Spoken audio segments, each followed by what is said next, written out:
Buenos días. Bueno, estoy armando otra clase y esta clase se focaliza en la música culta o académica, que es lo que venimos dando, pero ahora yo la quiero eh, profundizar un poco más y llegar más al principio del siglo XX. Vamos a ver qué pasa con la música del siglo XX. Lo que pasa es que este siglo es muy variado. Recuerden que pasaron muchísimas cosas, que hay tres conflictos más importantes que pasaron en el siglo XX: la Primera Guerra Mundial, la Segunda Guerra Mundial, la Revolución Rusa, todo el tema de la globalización, la grabación musical, bueno, la creación ¿cómo se dice? De radios, de aparatos de grabación, de reproducción, de la comercialización de la música, la globalización en sí, ¿no? Y bueno, buscar nuevos estilos, pero estamos focalizados en la música culta. Y esto empezó a variar durante el siglo, y siempre estamos en el principio del siglo XX. Hay muchas cosas que están sucediendo a la vez o de forma cronológica y que es importante hablar. Así que para cubrir todo he decidido hacer dos videos para la música de este siglo. Este primero vamos a ver lo que tiene que ver con la música clásica, académica, o erudita, o culta, como quieran llamarla. Ahora se llama culta, antes era música clásica. Si tenemos en cuenta todos los videos y los audios que yo les he subido, que les he cargado para que vayan escuchando, que hemos hecho con juegos para que ustedes descubran cuál es la melodía del compositor, etcétera, que hemos hecho anteriormente, hemos trabajado y han tenido que escuchar y reconocer el tipo de música y el compositor, ¿está? Que se escucha normalmente. Estilo que normalmente ustedes no escuchan y que ahora están empezando a escuchar, están empezando a incluir en su playlist. Lo primero que tenemos que tener en cuenta es que si hemos dicho que a lo largo de este siglo hay mucha variedad con la música en general, en concreto dentro de la música clásica, también hay mucha variedad de estilos. Esos estilos son los que más o menos he nombrado de a poquito, que son todos aquellos los que terminan en ismos, ¿tá? Por ejemplo, el impresionismo, el romanticismo, el neoclasicismo, el nacionalismo, el expresionismo, el futurismo, el dodecafonismo, el expresionismo, el Atonalismo, entre otros montones de ismos.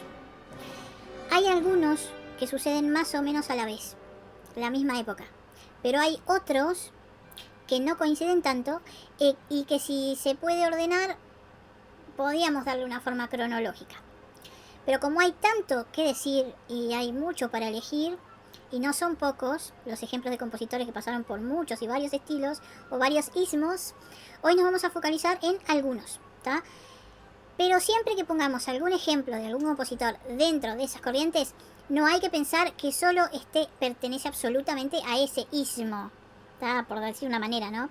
En muchos casos ni siquiera va a ser el máximo representante de ese ismo. Pero prefiero que aprendan bien unos pocos nombres de piezas y compositores a aprender muchos compositores y mal.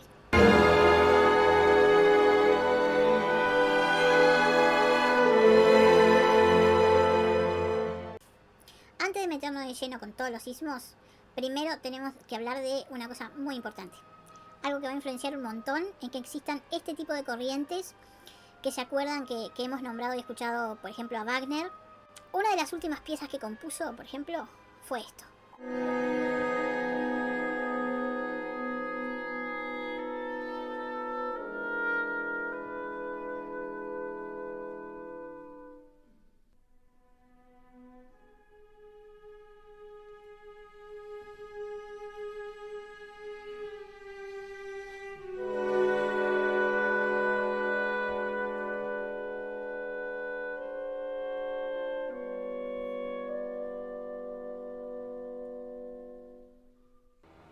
El preludio de Tristán e Isolda, que es una pieza icónica, que se analiza un montón, los músicos la sacan y la desparraman y le separan las armonías y las juntan a la melodía y las vuelven a atar y a desatar, porque la armonía que emplea es especialmente innovadora, es rara para la época. Pero ¿qué está pasando acá? Hasta ahora toda la música que hemos estudiado y que hemos escuchado ha sido música tonal, o sea, agradable al oído, no me ha chocado. Eso significa que a pesar de que a lo largo de una pieza aparezcan un montón de notas, siempre hay una que es el centro magnético de todas las notas y que me mantiene contenta, atenta, ¿no? O sea, que por mucho que transcurra la melodía con distintas notas, siempre va a tender a ser el centro de atención una nota en concreto. Es como nuestro centro polar, ¿no? Es como si yo fuera un cumpleaños y cada uno de los que van fuera una nota musical, a los que van a mi cumpleaños. Pero hay una persona, una chica o un chico, que es el más churro, el más guapo del cumpleaños, con el que todos los chiquilinas gurisas o los gurises quieren estar. Eso entonces decir es la nota a la que todos quieren ir, ¿está? Ahí estamos hablando con lo tonal. Entonces poco a poco, a lo largo de los principios de este siglo y con este preludio que escucharon de Tristán y Isolda, esta relación magnética que había entre las notas se empieza a romper. Y aparece un nuevo tipo de música, completamente distinto al que nosotros veníamos escuchando, al que estábamos acostumbrados al oído hasta ahora. Y esa es la música atonal. En otra clase nosotros nos vamos a focalizar específicamente con más detalle sobre la música tonal porque es muy compleja de explicar. Y además la música tonal tiene montones de diferentes. Adentro de la música tonal tenemos el serialismo, el dodecafonismo, bueno, un montón de cosas. La música serial aleatoria, un montón para explicar. Pero bueno, vamos a empezar ya con el primer ismo, o sea, el impresionismo, que los va a dejar impresionados. Bueno, está. El impresionismo es un movimiento que no fue solo musical, para nada. De hecho, donde es más importante, por lo que es más conocido, es en la pintura. Es un estilo muy diverso, el más diverso de todos, mejor dicho. Y lo van a ver con mucha influencia en un montón de sitios, ¿tá? Lo más importante de todo es que nace en Francia y es un movimiento de identidad francesa. ¿Y por qué digo esto? Porque si ustedes no se dieron cuenta de lo que nosotros hemos dado antes, la inmensa mayoría de los conceptos y los compositores que nosotros hemos visto en las clases anteriores, escuchado o visto en videos, son músicos que son austríacos o son alemanes. Y eso no quiere decir que no hubiera música clásica en esta o en otras épocas o en otros países. Pero sí quiere decir que en la historia de la música en general no se le dio tanta importancia a la música que estaba hecha en otros lugares o en otras regiones. Y es algo bastante raro, si lo piensan. Pero sigo. En el impresionismo lo que sucede es que se rompen un montón de reglas. Y con el paso del tiempo se convierte en un estilo muy importante y acaba influenciando más adelante en el tiempo a otros estilos. En el tiempo hoy, ya, siglo XXI. Pero lo más importante es que define esta corriente, o lo más que define la corriente en sí, es que en vez de tratar de crear una música muy concreta, atada a normas, se trata más de crear paisajes, sensaciones, despertar emociones, dar tranquilidad, sensación de paz. El compositor más conocido del impresionismo es Claude Debussy, que ya lo dimos en clase. No Debussy, Debussy, Claude Debussy, que tiene una de las piezas más conocidas de él, que ustedes la conocen o la escucharon alguna vez. Esta.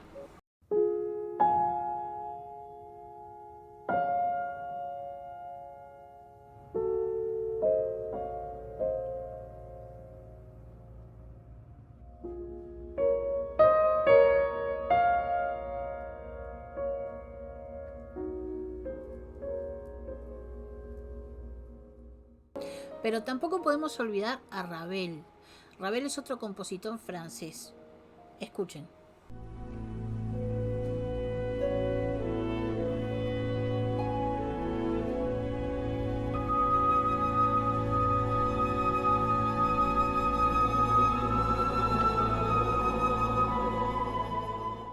Vieron que al principio suena como película de Disney.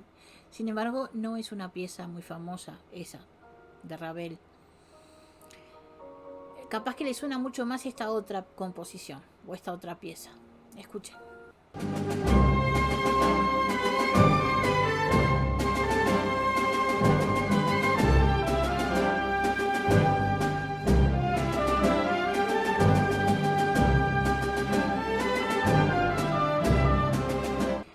Aunque hay mucha gente que dice que este bolero de Ravel que acaban de escuchar, que es la pieza más famosa que tiene Ravel, posiblemente la copió o la sacó, mejor dicho, en verdad de una jota aragonesa, como esta.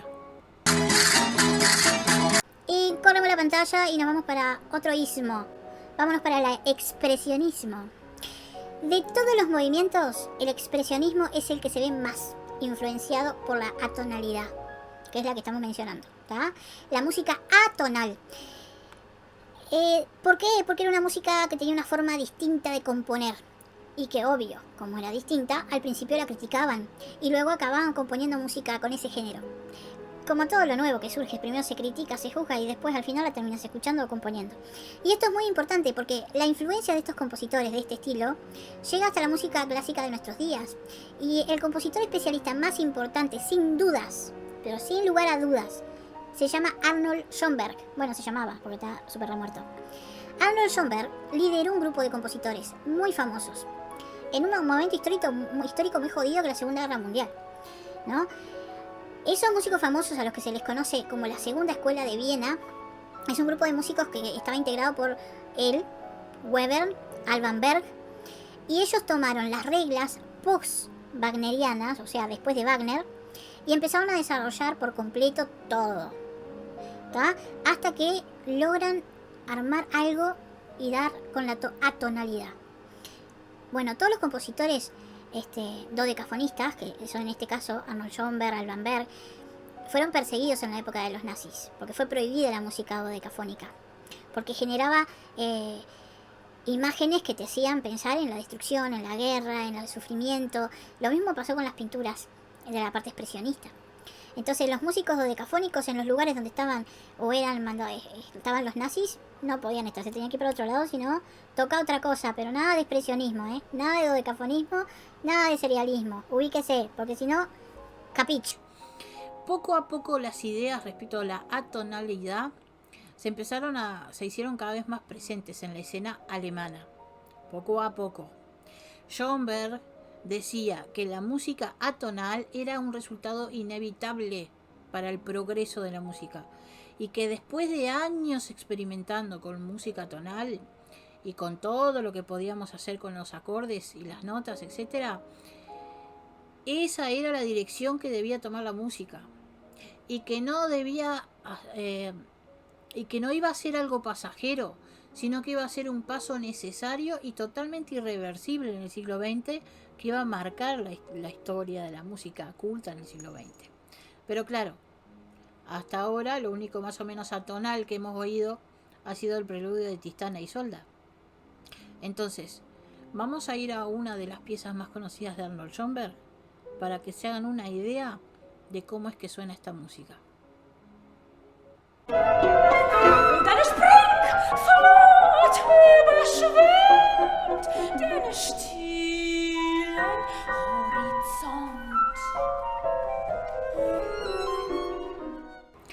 Lo más famoso, lo más conocido, o lo que más se hizo famoso Schoenberg es inventar ese nuevo método de composición llamado dodecafonismo. 2D12, que consistía en 12 notas, ¿no? Entonces consistía en construir una serie melódica en las cuales empezaba por una nota y no podía repetir esa nota hasta que hubiera tocado las otras 11 existentes en el sistema que tenemos Occidente. O sea, que les voy a tocar.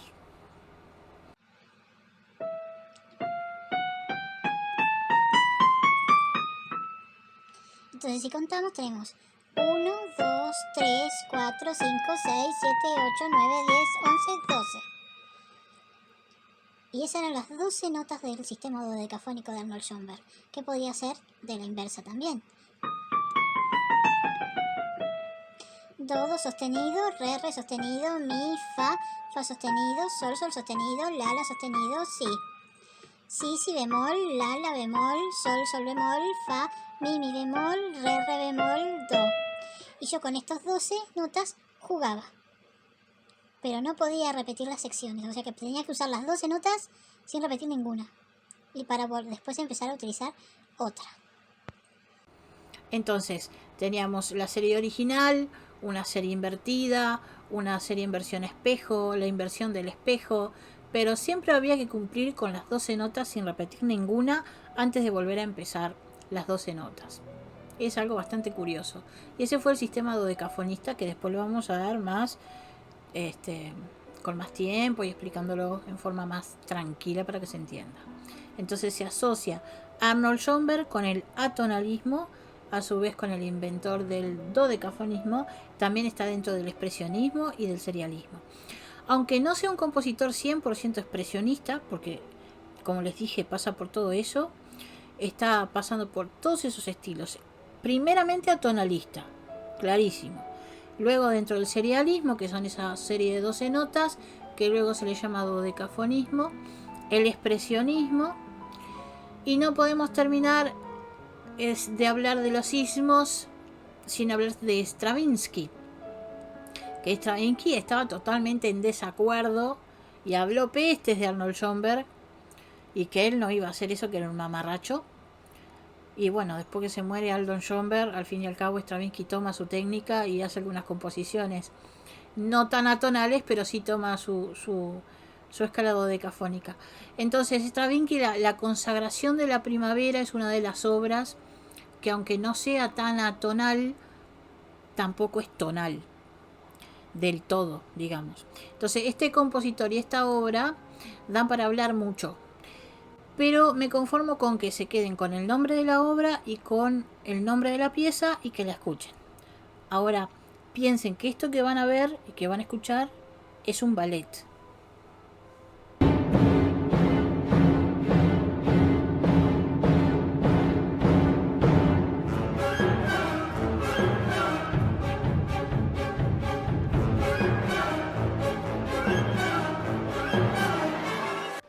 Bien, pasamos al periodo postromanticismo, otro ismo. Ojo que el orden que elegí para las corrientes no es precisamente cronológico, ¿tá? Sino en el que van a poder unir más las ideas que confluyen en este siglo.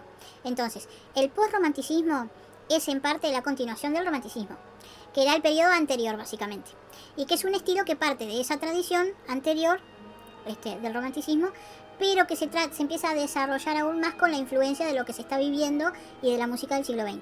Entonces, algunos compositores de este tipo postromántico son Mahler, Strauss, que se dejaron influir por el expresionismo y otras corrientes, y otros como Rachmaninoff, que eran absolutamente contrarios a la tonalidad. A Mahler, por ejemplo, se le conoce sobre todo por sus sinfonías, que son súper épicas y llenas de muchísimos instrumentos y francamente son espectaculares. Escuchen.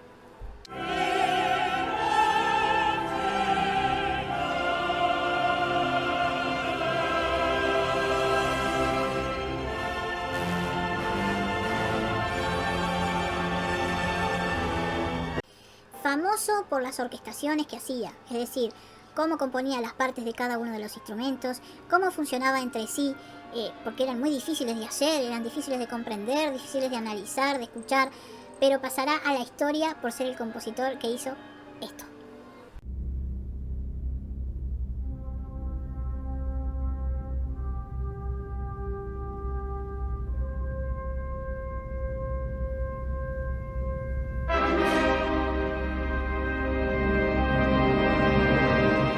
Por último, Rachmaninoff. No se sabe qué tenía en manos, porque él tenía unas manos muy grandes. Entonces las piezas que compuso eran difíciles de tocar porque tenías que tener una apertura muy importante o tener mucha práctica. Entonces tenías que tener una condición física o un entrenamiento importante para tocar sus piezas. O si no, hacer trampa, como hacía este músico.